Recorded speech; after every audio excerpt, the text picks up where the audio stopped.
हम पढ़ रहे हैं मानव उत्सर्जन तंत्र। ठीक है, मानवों में जो उत्सर्जन तंत्र होता है वो शरीर के तरल अवशेषों को एकत्रित करता है और उनसे छुटकारा पाने में सहायता करता है। और इस उत्सर्जन तंत्र में दो प्रमुख अंग होते हैं, दो वृक्क यानी दो किडनीज, दो मूत्रवाहिनियाँ यानी कि टू यूरेटर्स, मूत्रवाहिनी को इंग्लिश में यूरेटर कहते हैं, मूत्राशय, और यूरेथ्रा यानी मूत्रमार्ग।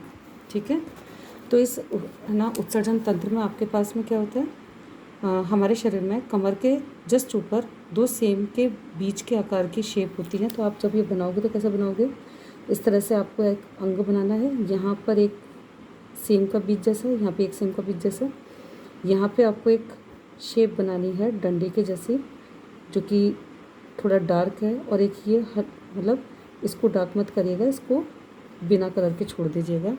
तो ये जो होगी ये होगी वृक्क धमनी और ये होगी वृक्क शिरा।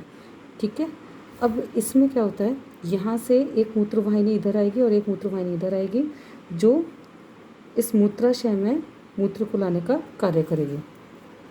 अब क्या होता है, जो वृक्क धमनी होती है वो अशुद्ध रुधिर को वृक्कों में लाती है, यानी इस किडनी में लेकर आती है।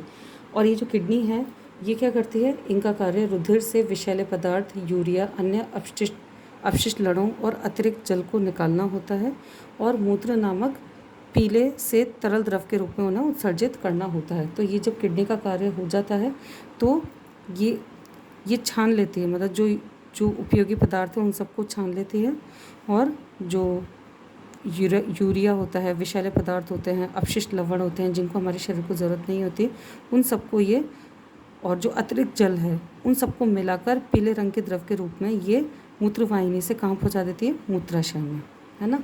सेम इस किडनी से भी ऐसा ही होता है। और उसके बाद यहाँ पर क्या होती है, मूत्र के प्रवाह की नियंत्रक पेशियाँ। आपने देखा होगा कि जब हमें यूरिन आता है तो हम थोड़ी देर तक उसको रोक लेते हैं, क्योंकि यहाँ की जो पेशियाँ होती हैं ना वो इतनी स्ट्रॉन्ग होती हैं कि वो इसके प्रवाह को एकदम से निकलने नहीं देती।